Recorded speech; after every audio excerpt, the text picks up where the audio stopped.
Wait, what if I told you that Iraq has shopping malls bigger than anything in Dubai, nightclubs that stay open until 6 in the morning, and women CEOs running billion-dollar companies? Yeah, I thought that would get your attention. You guys, I spent 6 months digging through documents, interviewing locals and traveling across this country, and even I was shocked by what I found. Everything you think you know about Iraq? Completely wrong. So let's destroy those stereotypes one by one.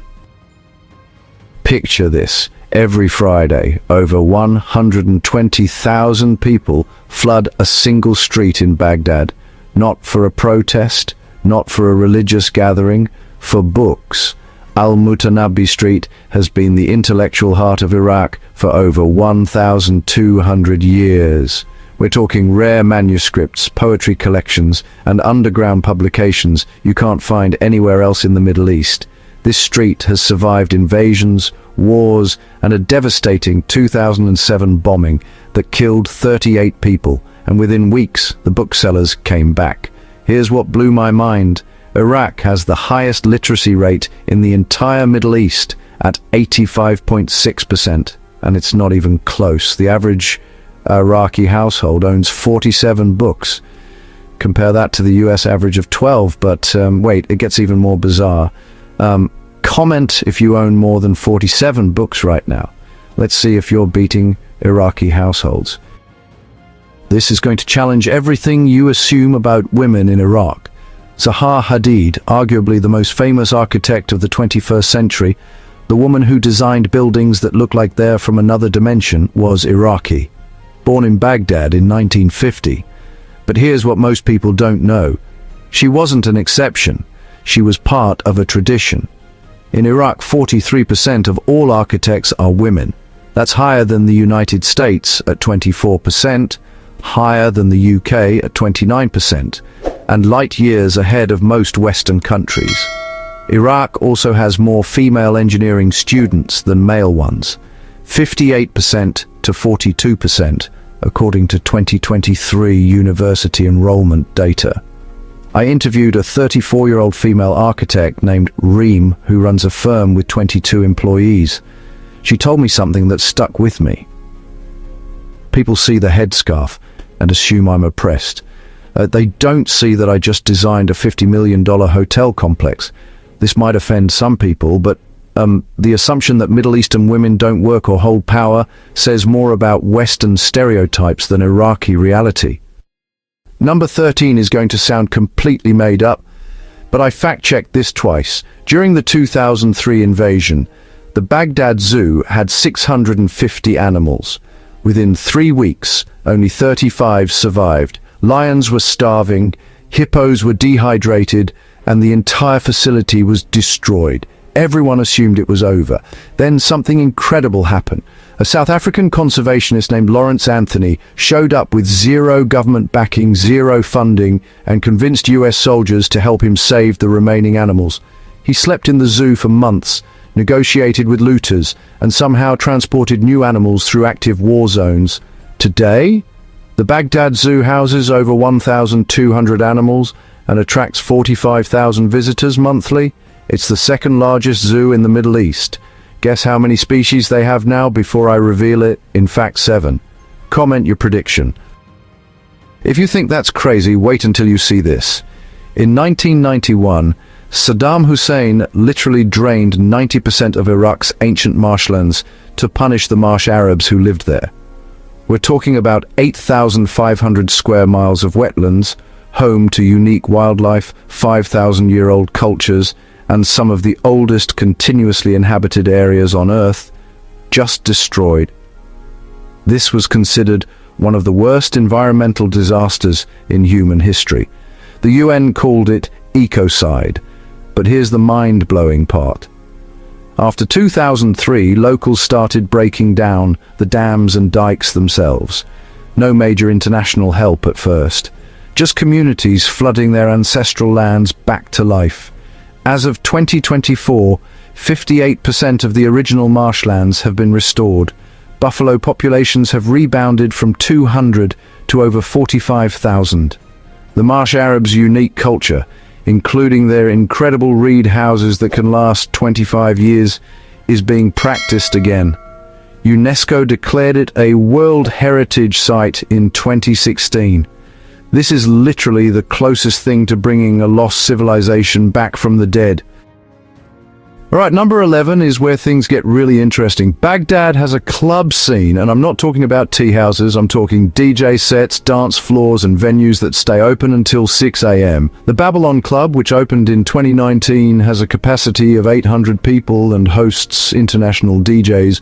There are rooftop bars along Abu Nuwas Street where you can order cocktails and watch the sunset over the Tigris River.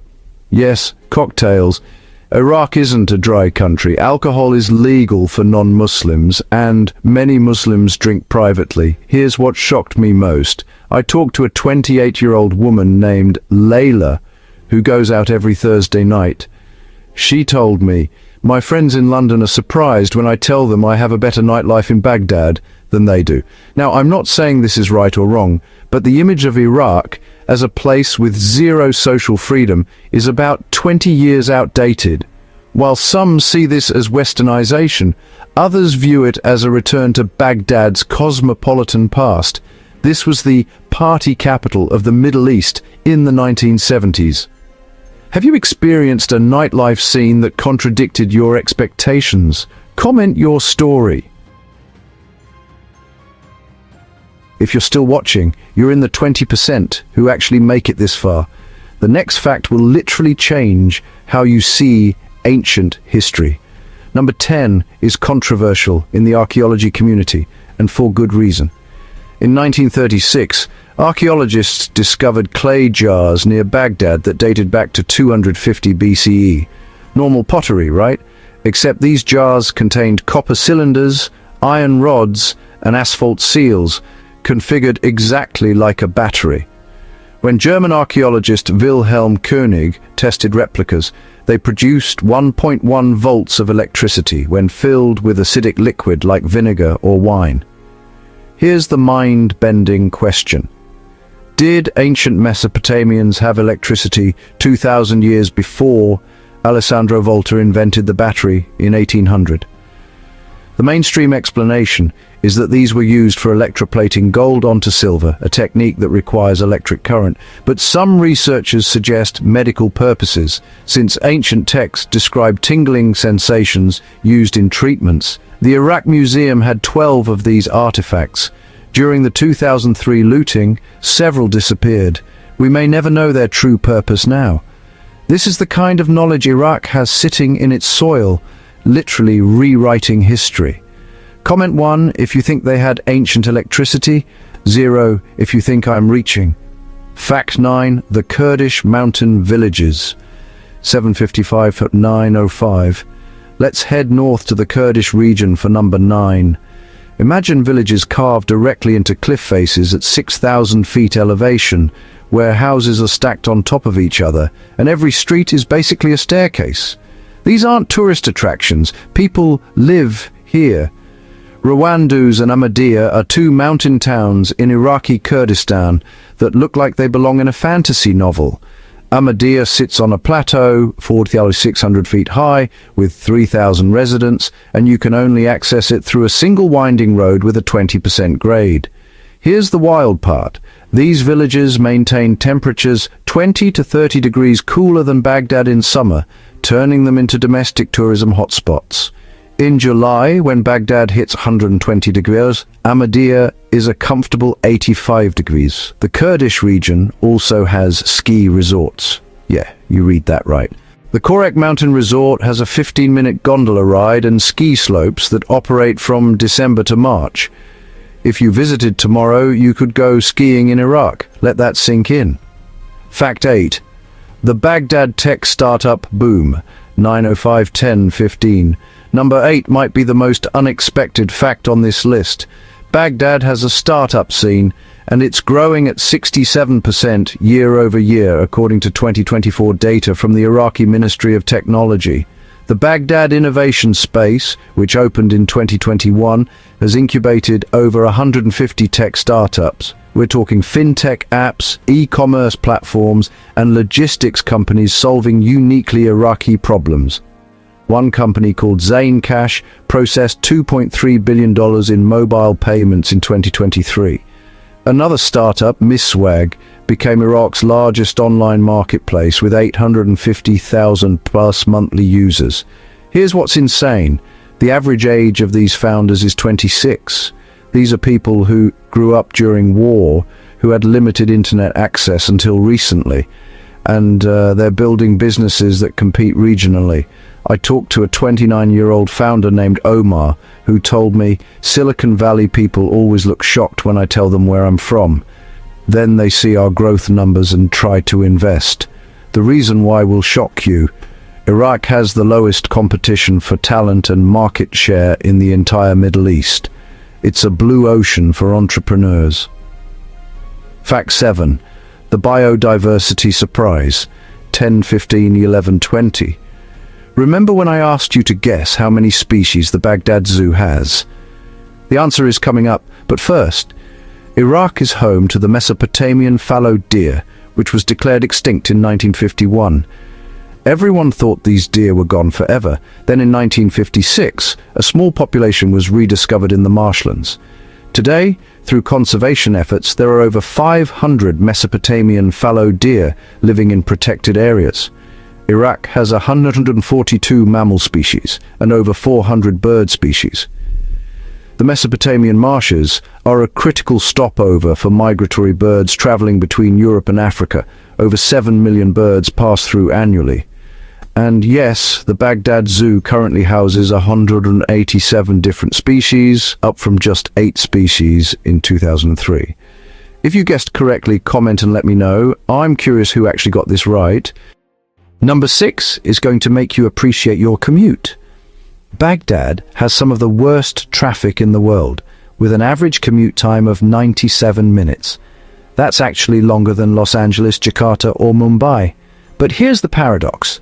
Iraq has only 38 cars per 1,000 people. For comparison, the US has 838 cars per 1,000 people. So how is there traffic with so few cars? 3 reasons. First, zero public transportation infrastructure.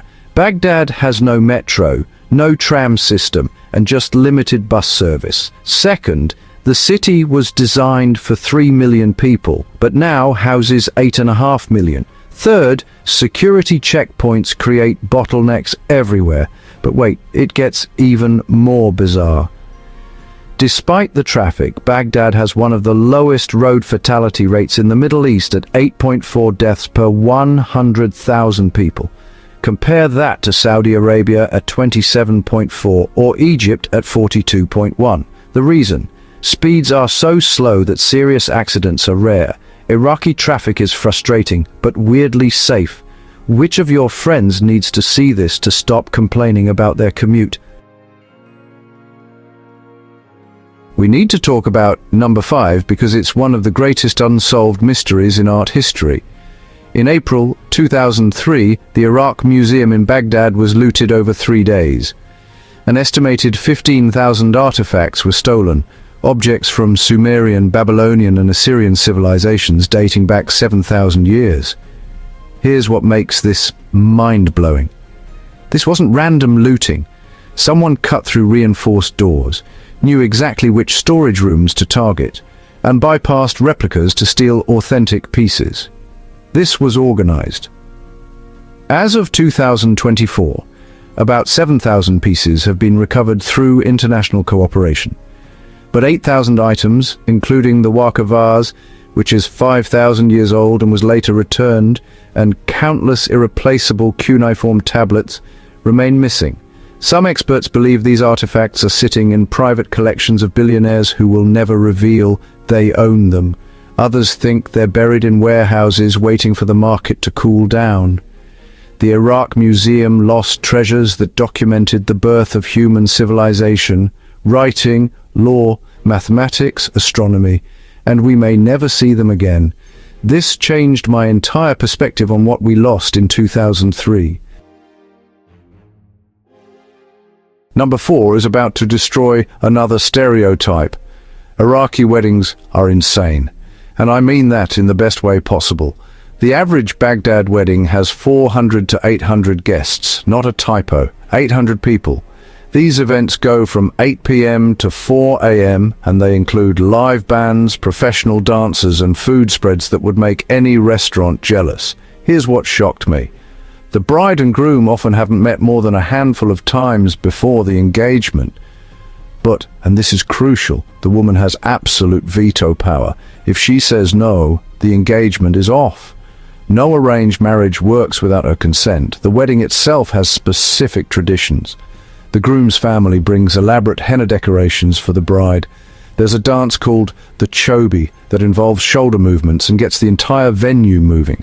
And at midnight, guests pin money, sometimes $20,000 or more in total, onto the couple's clothing. But wait, it gets even more bizarre. After marriage, it's common for the couple to live with the groom's family for 1 to 2 years while they save for their own home. Multi-generational households are the norm, with 64% of married couples under 30 living with extended family. Comment if you knew this fact already. Let's see who actually understands Iraqi culture. The real secret is coming up at number 3.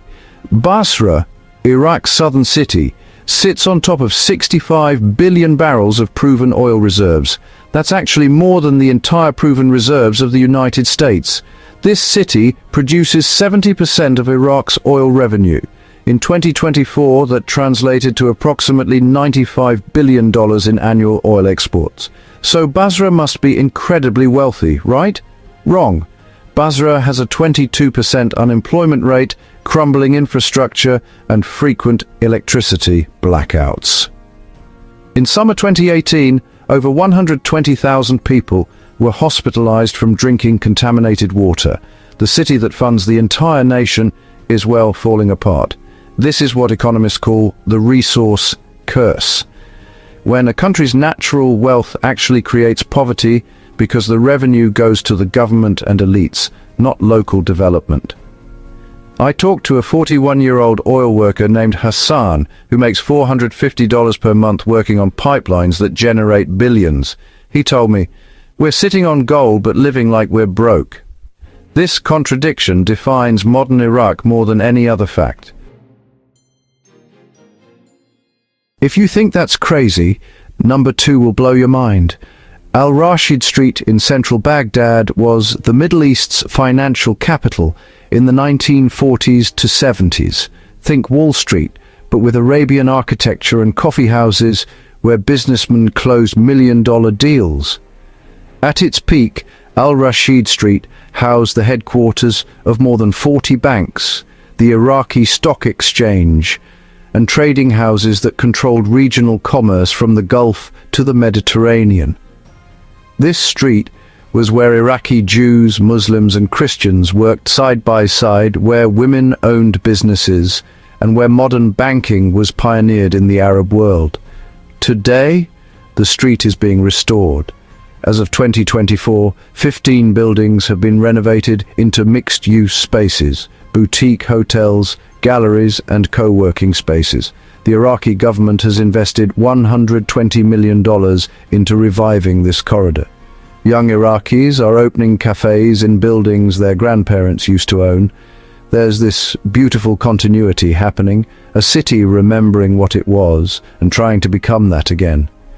If you're still watching, you're part of the 8% who make it to the end. The final fact is about to answer the question everyone asks. Number 1. The moment you've been waiting for. Let's talk about what it actually costs to live in Iraq. Monthly rent. A one-bedroom apartment in Baghdad city center is $300 to $500.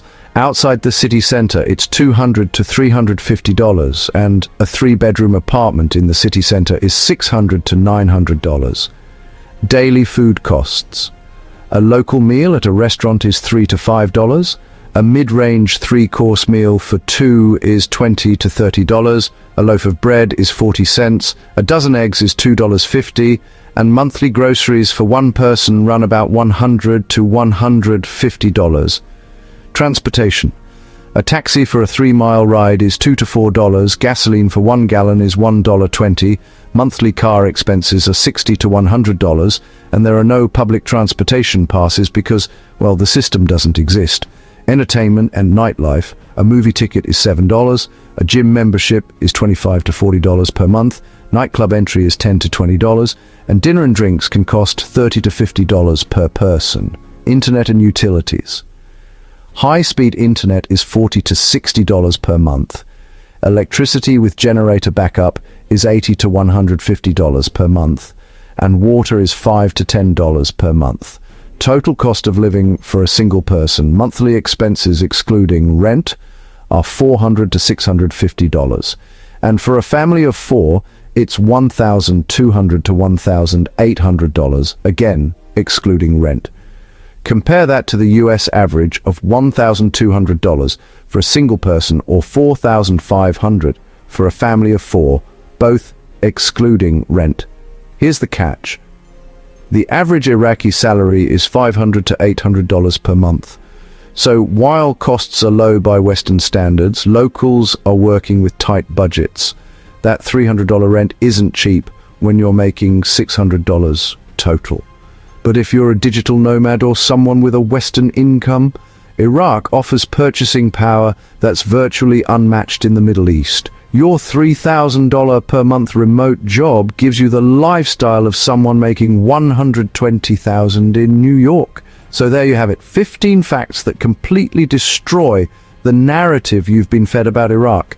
This is a country with female architects designing the future, startups competing regionally, ancient artifacts that question everything we know about history, and a nightlife scene that would surprise anyone who's never been.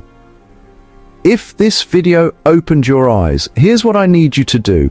First, comment 1 if this changed your perspective on Iraq, 0 if you're still skeptical, and 7 if you want me to expose more countries like this. I read every single comment. Second, this information isn't available anywhere else. I spent 6 months researching, interviewing, and fact-checking to bring you the real Iraq, not the Hollywood version. If you found value in this, the algorithm needs to know. Hit that like button. Third, join the 50,000 people who have already subscribed to this channel. We're building a community of people who want the truth, not stereotypes. And trust me, the next country I'm covering is even more shocking. Which country should I investigate next? Comment your vote: Yemen, Afghanistan, Syria, or Libya. The country with the most votes gets the next deep dive. And if you made it this far, comment 107 so I know you're part of the real community. Only 3% of people actually watch until the end, and you're one of them. Next week, I'm dropping 20 insane facts about Yemen that will make you question everything. You don't want to miss it. Subscribe, hit the notification bell, and I'll see you in the next video, where we destroy more stereotypes and uncover more hidden truths.